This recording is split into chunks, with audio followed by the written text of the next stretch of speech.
time we're supposed to be on? No. Well, you're late.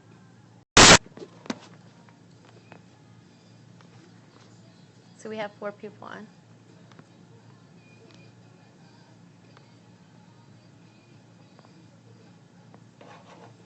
Four viewers. Man, our ratings are already down. I just started it right now. Oh. Maybe this is a Are little we on? Yes. Hey, you guys, how are all 4 of you doing? Our ratings are down. We only have 4 people watching. 5. No, more 6. people. Now they're jumping on. Awesome. Great. What are we discussing today? What do you guys want to talk about? Well, What's on the topic? phase program, combatives, and blended classes. Oh, awesome. Okay. Did we still have some questions about the new phase program we're doing, I think? People are asking me about if you had to be a level 3 student, and the answer to that is yes. You have to have passed level 3, working on level 4, not a level 2 student working on level 3. So we want to make sure we clarify that. So if you have passed level 3 successfully, and you are working on your level 4, then you'll be able to attend this new phase training that we're doing 3 days a week. That is on Tuesday, right? Tuesday and Thursday And Saturday. at Crossroads, and Saturday at the Blanco location. Level 3 warrior test. Yes, absolutely. Yeah, we're not changing anything. So all we're doing is taking the classes, the existing classes that are on Tuesdays and Thursdays and Saturdays, and we are going to turn those into the phase classes. So if you've been taking that class, you're still welcome to participate in that class. It just depends on how hard you train if you end up testing when we test as a group. But we're not changing any of that format at all.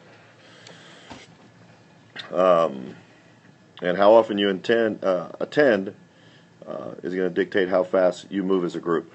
So there's no time set on when the test is actually going to happen. So it just depends on you guys and your dedication to the training. Anybody have any other questions on the phase training? And once again, it's only going to be taught by 4 of us, 4 senior instructors, and that's it. No other instructors will teach that course. And the classes are an hour and a half, by the way. They're not an hour. They'll be an hour and a half long. If I missed too many classes. No, this is not going to be you're in, you're out, you're in, you're out. We're training 3 days a week, Tuesdays, Thursdays, and Saturdays, okay? And it's going to be based on your proficiency levels. When we decide the largest group of people are ready to test, then we will test. So if you're not part of that group, then no whining, no crying, no bitching, no moaning. You're just not ready and you're not going to test out. And this group will test and they will graduate up. Hopefully they'll all pass. They'll graduate up and move into the next level where they're working on their level 5 material. And then those classes will go back to being regular level 3 classes. So once again, the ball is in your court. The more you show up, the more proficient you're going to get, as well as training on your off time. But once again, you guys need to remember, you need to go back and train on all your lower level stuff. Every level you go up, when you test, you're being tested backwards as well.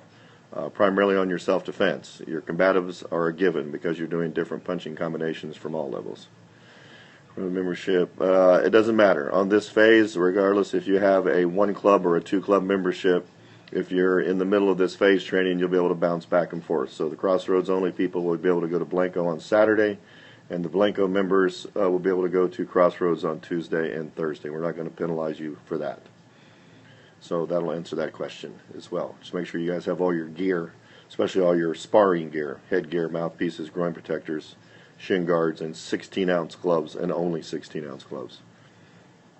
You guys have any other questions about the phase training that we can answer when we move on to the next topic that we were asked about? Nothing else on the phase training? The other questions that came up that we got several comments about and emails about that I want to stress is the Krav Maga combative class.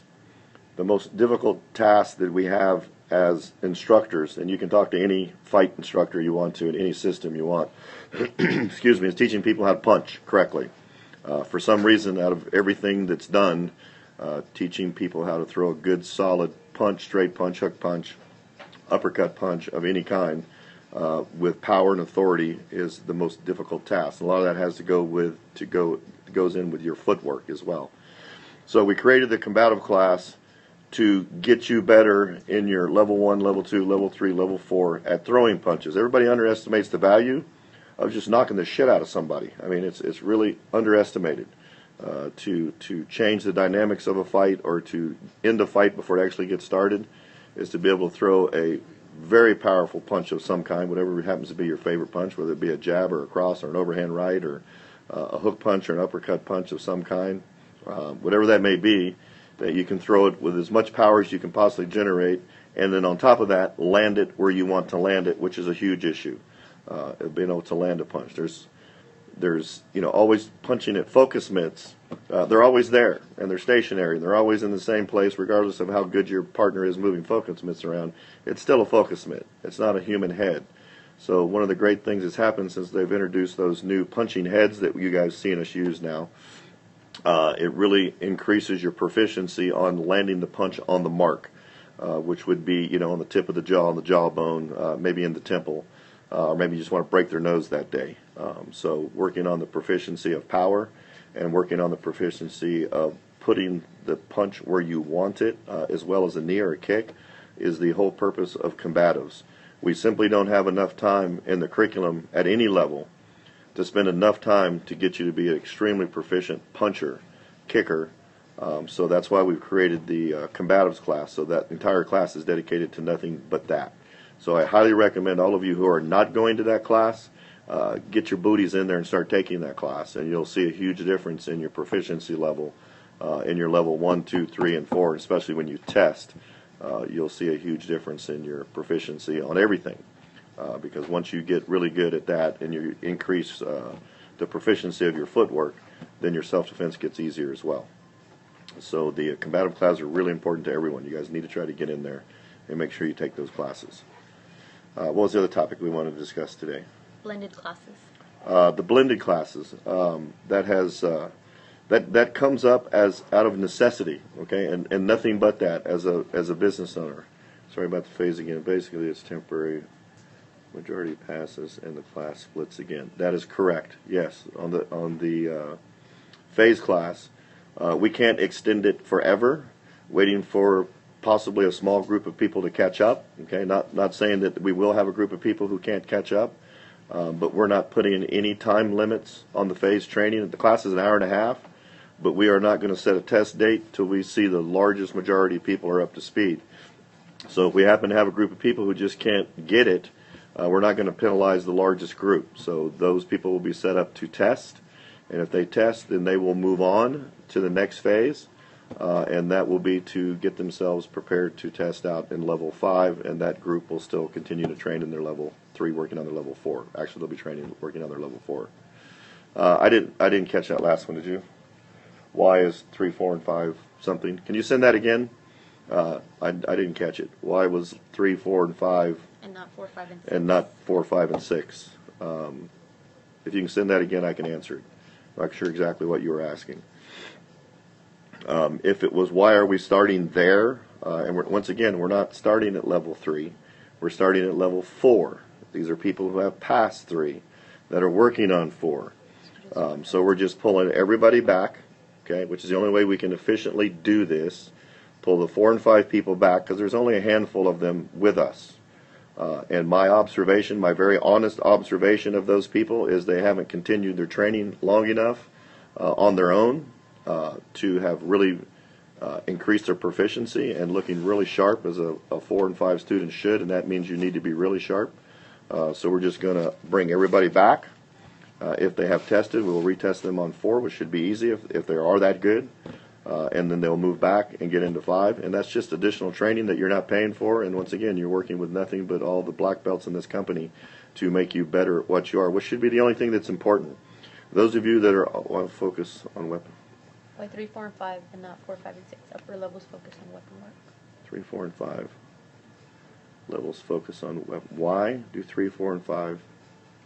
I'm not sure what you're asking. We start weapon work at level 3, stick work. Level 4, we start gun work and knife work, and level 4s and 5s. But we don't introduce weapons until upper levels, until you're proficient enough to, with your combatives, and the understanding of defensive tactics to take that knife away from somebody or take that gun away from somebody without getting your freaking head blown off. So I'm not sure what you're asking, but why would I take somebody who has no skills and the first day start teaching them how to disarm and take a gun from somebody and or a knife, and you can't even do anything to damage them? To disarm somebody, you need to do some serious damage, which means you have to have really good combative skills. So that's a simple answer to that question. We're not a sports system. We're a Krav Maga. We're defensive tactics. We're hand-to-hand combat. We're save your ass, save your life system, not a sports system. So we don't just train for the sake of training. When you test with me or my people, when you pass, I'm looking at you thinking that you have the heart and the desire and the talent to save your life on any given day, not go win a trophy or strap a belt around your waistline. Level 3, no weapons, and focus on combatives and defense. No weapons. Well, there are no weapons in level 3. I just told you that. The only thing is stick work in level 3. Blunt object work. And your combative focus is limited.